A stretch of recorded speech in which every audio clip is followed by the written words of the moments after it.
Ahí dice la palabra de Dios. Bueno, vamos a leer desde el verso 18.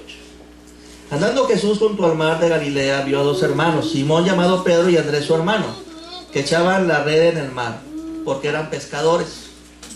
Y él les dijo: venid en pos de mí y os haré pescadores de hombres.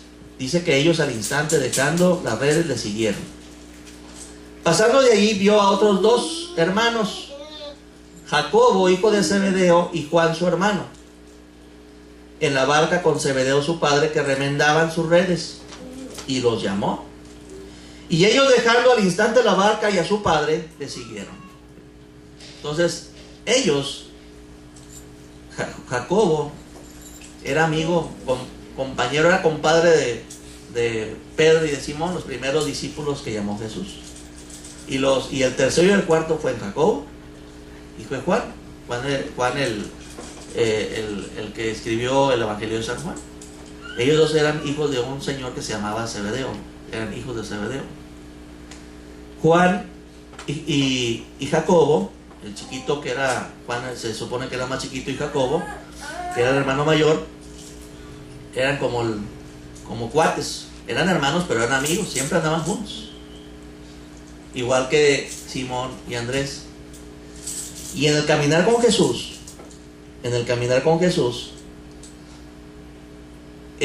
Jacobo fue uno de los tres íntimos de Jesús.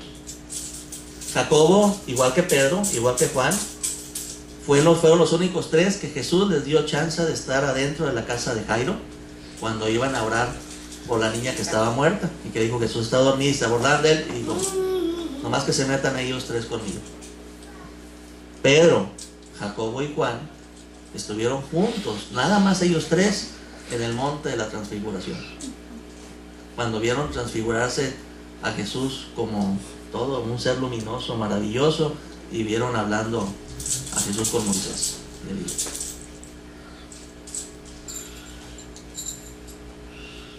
Jacobo y Juan le decían que eran los hijos del trueno, porque pues eran entrones en su familia, eran impulsivos, eran de una sola, eran radicales, ¿sí?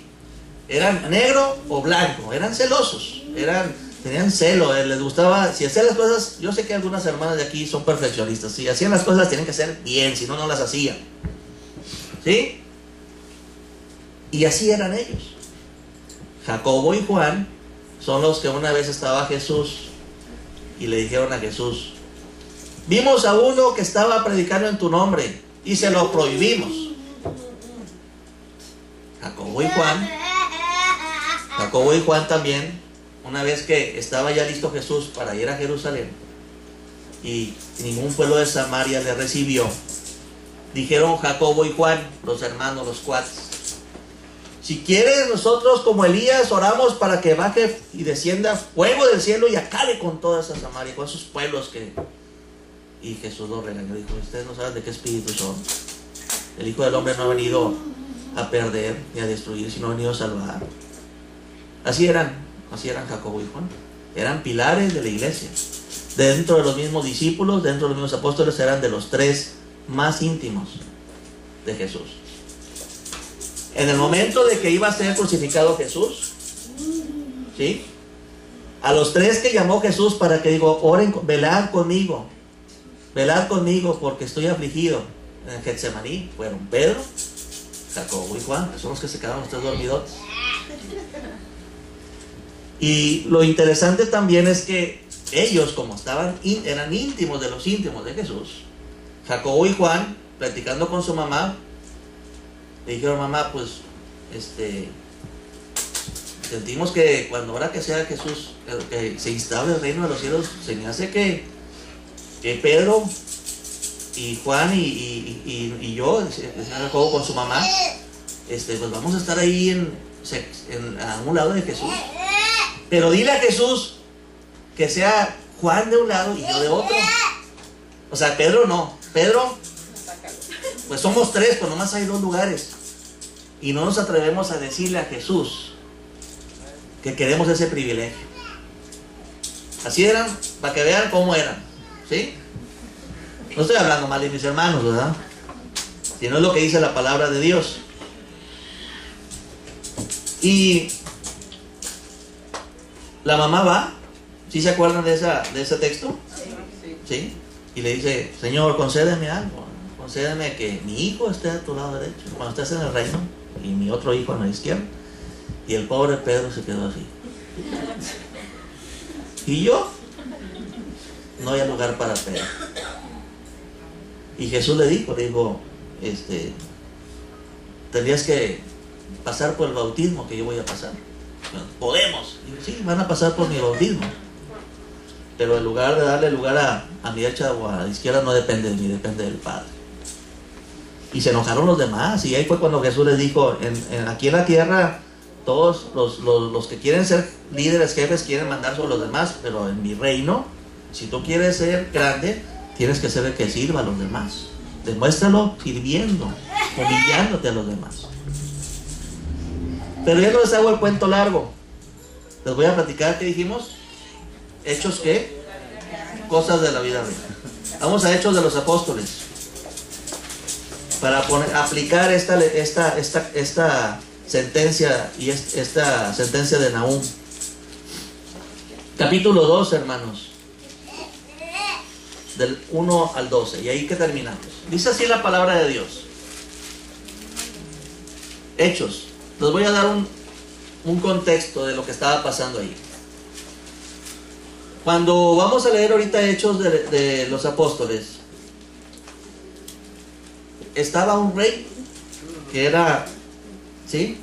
Ahorita lo leemos, pero quiero darles una idea.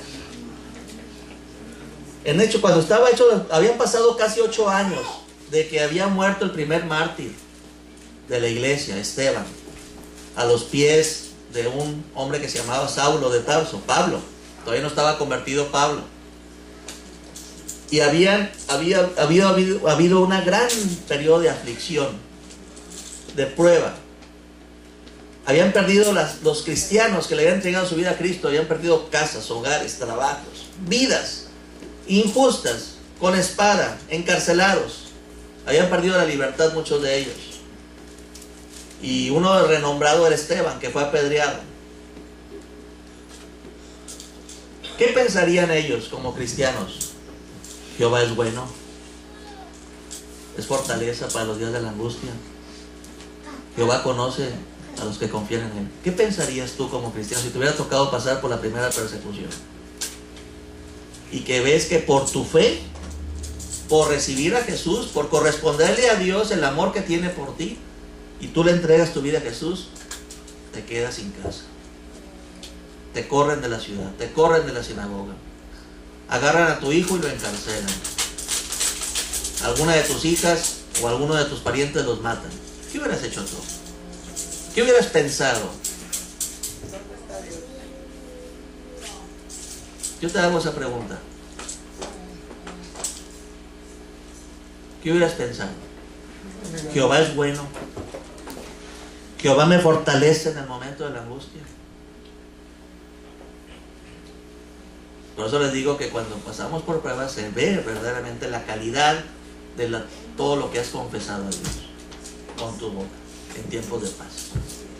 Se ve si verdaderamente a costa del dolor, a costa de que las cosas no estén saliendo como tú quisieras, a costa de la dificultad, tú dices, Señor, yo a pesar de todo, que es algo temporal, yo sigo confiando en tu benevolencia para conmigo. Yo sigo agarrado de Jesús. Señor, yo quiero que me fortalezcas. Yo no estoy renegando de mi fe. Yo lo único que quiero es fortaléceme para pasar este trago tan amargo de dolor. Ayúdame, Señor. ¿Te pegas más con Dios?